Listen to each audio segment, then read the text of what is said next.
The flood begins after the days that had been allotted by the Lord had passed. Noah and his family boarded the ark along with the animals. Noah was 600 years old when God caused the flood waters to rain down for 40 days and 40 nights. The waters continued to swell until nothing of the land could be seen. Noah and the flood.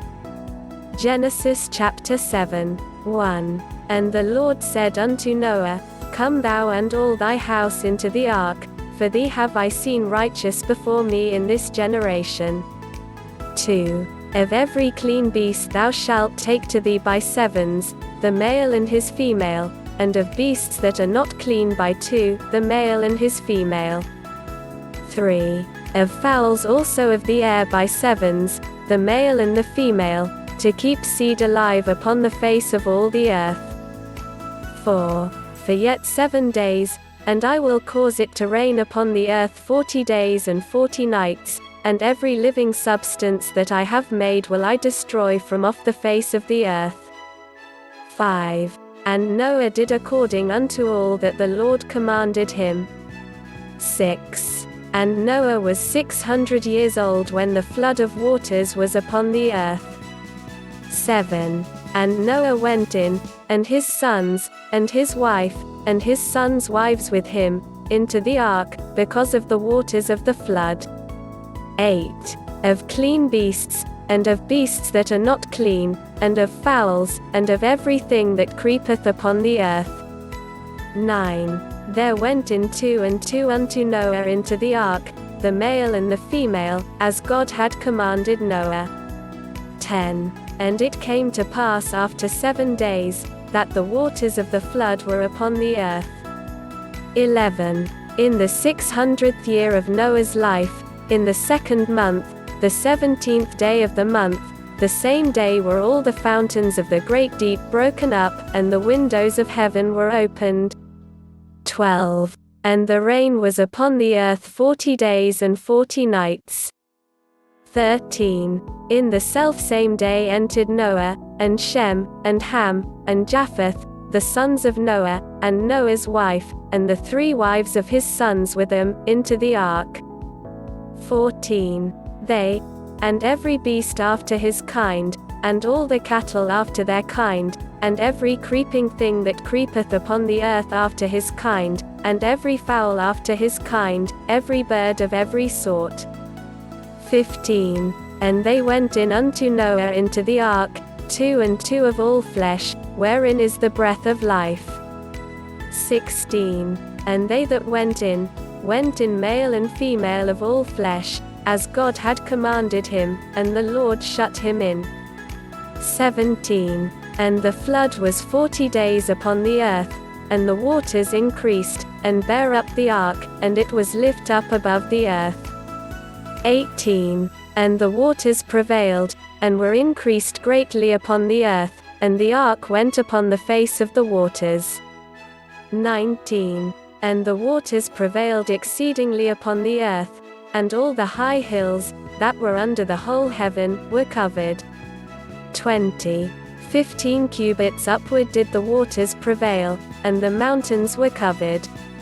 21. And all flesh died that moved upon the earth, both of fowl, and of cattle, and of beast, and of every creeping thing that creepeth upon the earth, and every man.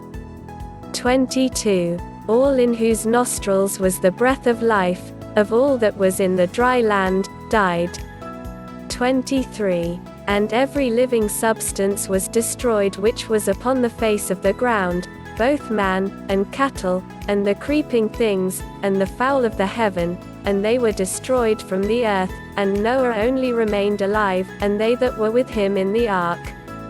24. And the waters prevailed upon the earth 150 days. Summary. Genesis chapter 7 tells the story of the coming of rain, and the terrible destruction God's flood brought on the world. In the prior chapter, Noah is given instructions for building a massive box, an ark, meant to hold a small number of people and a massive number of animals. This chapter begins after Noah has completed his task. After restating that Noah is being saved from the flood because of his righteousness, as compared to the rest of his generation, God commands Noah to go into the ark. He's not meant to go alone, though. Along with his wife, 3 sons, and their wives, Noah is to bring all the animals that God is sending to him, so they too can be saved. Those animals include 7 pairs each of the clean animals. The idea of clean and unclean animals will become common in the rest of Genesis, but this is the first we hear of it. What we will learn later is that, at least in part, the extra pairs of clean animals are meant for sacrificial offerings to God after the flood is over. Birds, animals, and insects of every kind will be sent to Noah to occupy the ark. God reveals that the rain will start in 7 days, and that is what happens. God shuts Noah and his family and the animals into the ark, and the rain begins on a specific date in the history of the world. For 40 days and nights, a torrential rain falls while at the same time the fountains of the great deep burst forth. The language is poetic, but the picture is of a great upheaval sending waters from below the earth and emptying out the waters stored above the expanse described in Genesis chapter 1. The ark rises with the flood and rides the surface of the waters. The waters are said to prevail or triumph over all the earth, including the highest summits of the highest mountains under the whole heaven. There is debate, at times, over whether the extent of this flood was planetary, or confined to the region occupied by mankind. The terms for whole earth, land, and hills, mountains, can be interpreted in ways consistent with either possibility. Regardless, the Bible's claim is clear.